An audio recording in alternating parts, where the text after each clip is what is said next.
Hirbo. She's an author of an awesome book called Pieces of Yesterday. Dibora Zainab Hirbo. Is it Hirbo or Hirbo? Hirbo. Kevin, may I pronounce it in an English, way. Lakini karibu sana to SpiceFM. Thank you. How was your day, Zainab? Good. Yeah? Yeah. What stood out for you? I just had a usual day. This is typical, Yani. Nothing unusual, isn't it? Yeah. Yeah. Okay. So, karibu sana. So, for people who do not know you, maybe you can just give us a rundown of what you do, and of course, and then we'll talk about the book in just a bit. Oh yeah. So my name is Zainab Dibora Hirbo. I'm a student. I'm a finalist student at the University of Nairobi, taking linguistics and literature. Nice. Yeah. Awesome. So you have this amazing book over here. I've got it actually on my hand. Guys, you can check it. It's called Pieces of Yesterday, so you can talk about it. And I actually like the cover. I'll ask you a few questions about this cover. So talk about this book. What is it about and what inspired you to actually write this book? So Pieces of Yesterday is a fictional novel. It's not like the other books. It's not like a biography, or it's a purely fictional book. And I would say I was inspired by just my love of creativity, just being creative and imaginative. Yeah. And loving literature. I definitely had to write something. Yeah, that's amazing. Yeah. So you're 20. Okay. Do you mind me saying your age? Yeah. Okay. I know some women are like, hey, Kevin, don't even put it out there, please. Okay, so you're 22. Yeah. You're, of course, a literature student, like you said. You're also a student leader. Yeah. And apparently you've written multiple books. Yeah. So aside from all these amazing achievements, because personally, I'm also planning to write a book. I just don't know when I'm gonna. I feel like it's such a daunting task. Talk to me about your background. Where were you actually raised? Are you from Nairobi? You just came to Nai to do your thing and then you're going to go back to wherever you came from? I came to Nairobi to study. I come from Moyale, Kenya-Ethiopia border, Marsabit County. Oh, that's nice. That was where I was born and raised. Yeah. Yeah. So I went to, I think, high school at Tharaka-Nithi County. That is Makori Girls Secondary School from Form 1 to Form 3. And then Form 3, Form 4, I was not so well, so I went back to Moyale and went to a day secondary school.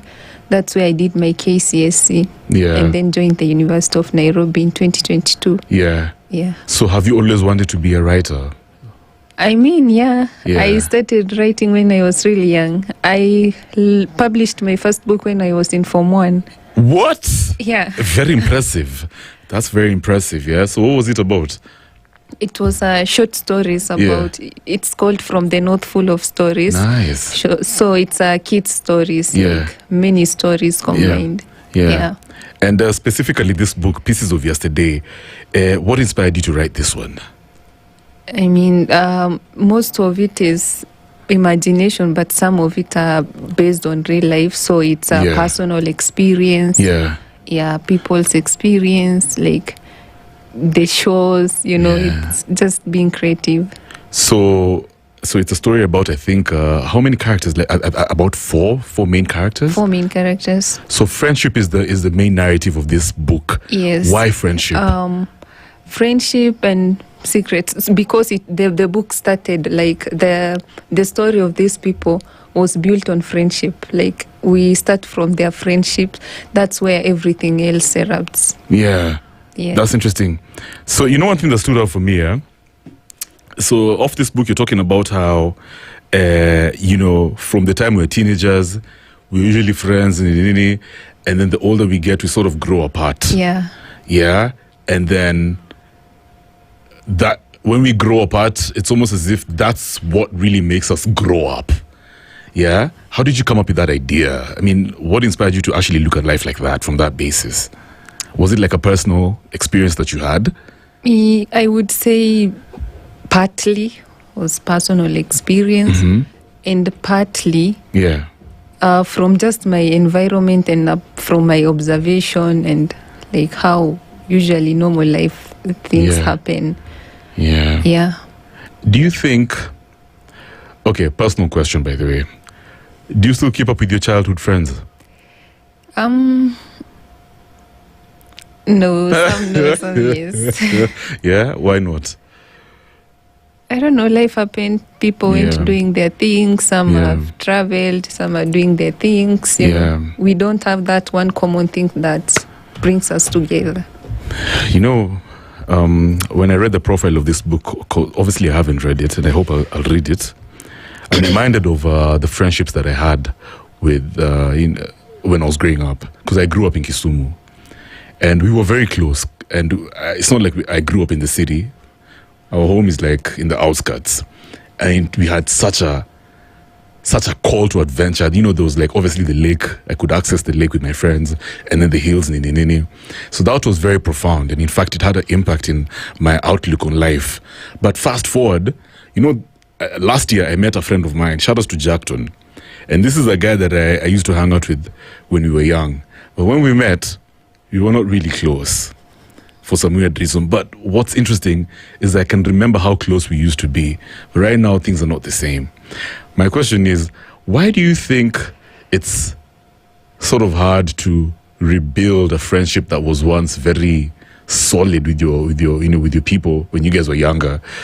Now that you're older, why do you think it's very hard for people to revisit older friendships and, you know, make them last again and do life again with some of your friends?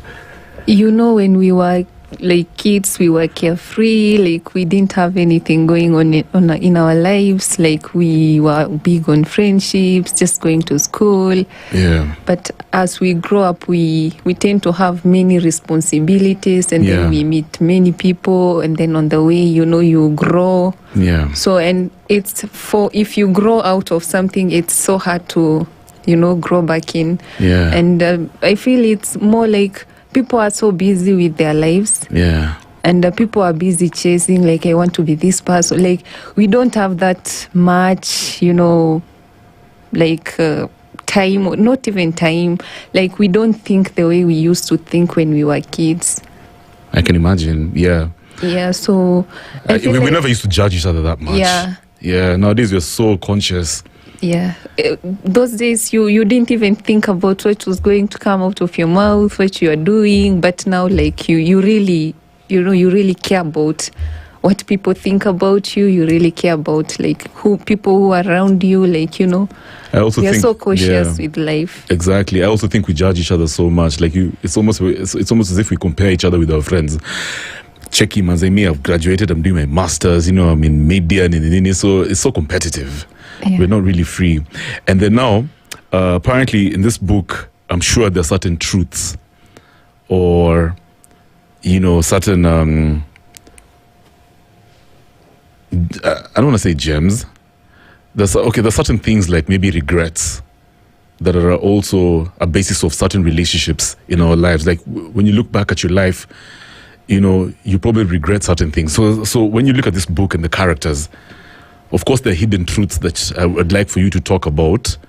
Maybe secrets, regrets, you know, and how do you think those things actually affect relationships based on some of the characters in this book?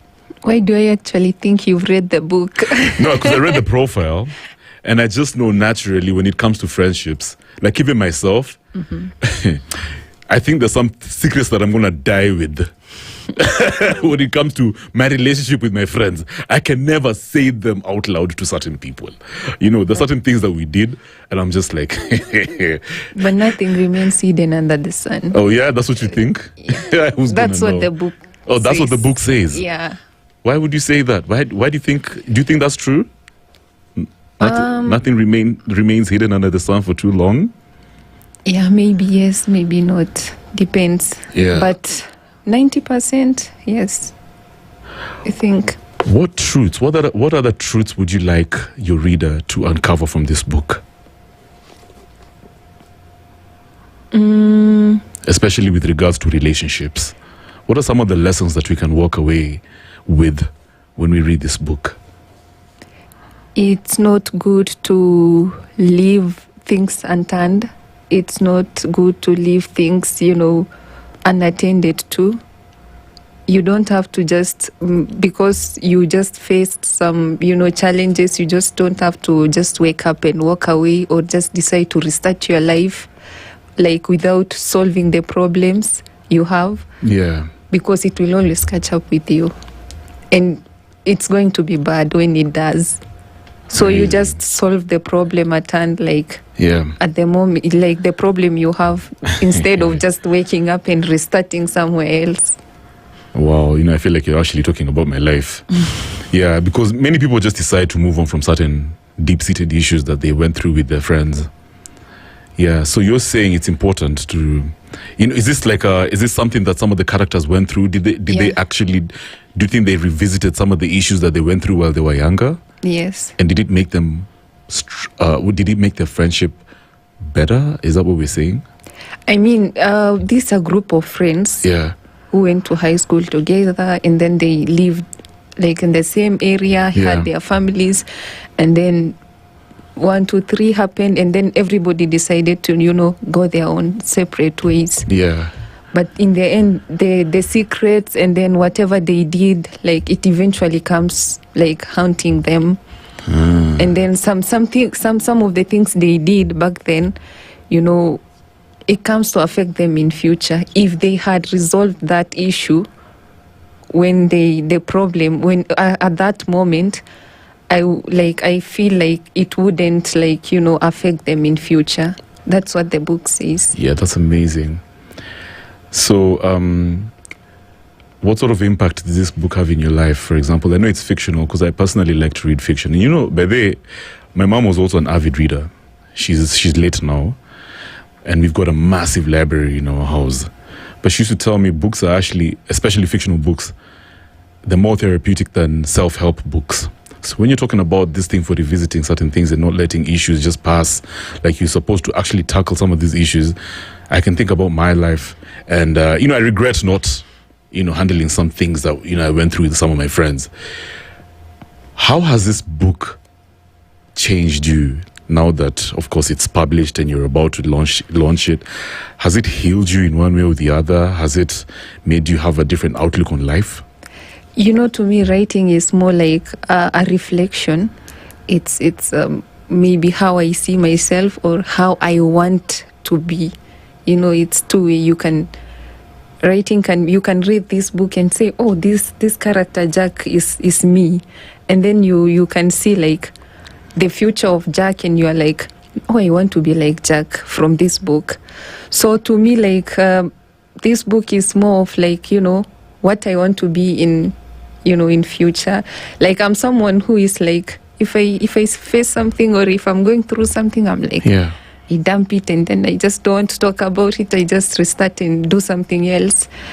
If I have a problem like with someone, I don't want to talk about the issues. I just want to, And then I'm reading this book and reading what I've written. I'm like, okay, maybe this thing is going to catch up with me. So like even writing this book is even a way of advising myself. Yeah, it's like you're talking to yourself. Yeah, not to do what I'm doing. Yeah, that's amazing. You have such self-awareness for somebody as young as you are. I mean, that's impressive. Let me ask you, how did you come up with these characters? What was the process like? Some of them are my friends. The actual people in that, you probably once knew, yeah? You just. And then some of them are just characters I watched in movies, like the Salvador. Like it's just a name from movies. Yeah. Oh, there's somebody called Salvador. Yeah. Is that a chick or a guy? It's a family name. Oh, it's a family name. Yeah. Yeah. All right. So let's take a short break, and then when we come back, we'll continue with this conversation. I love it, guys. We're talking about a fire book over here. Yes, it's called Pieces of Yesterday, and I'm really excited because I'm hanging out with Zainab Dibora. Is that it? Zainab, yeah. So this is Culture Kitchen. We're coming back in just a bit, like I said. Right now it's 7:37. I've got some Labelle Lady Mama led Twendekazi.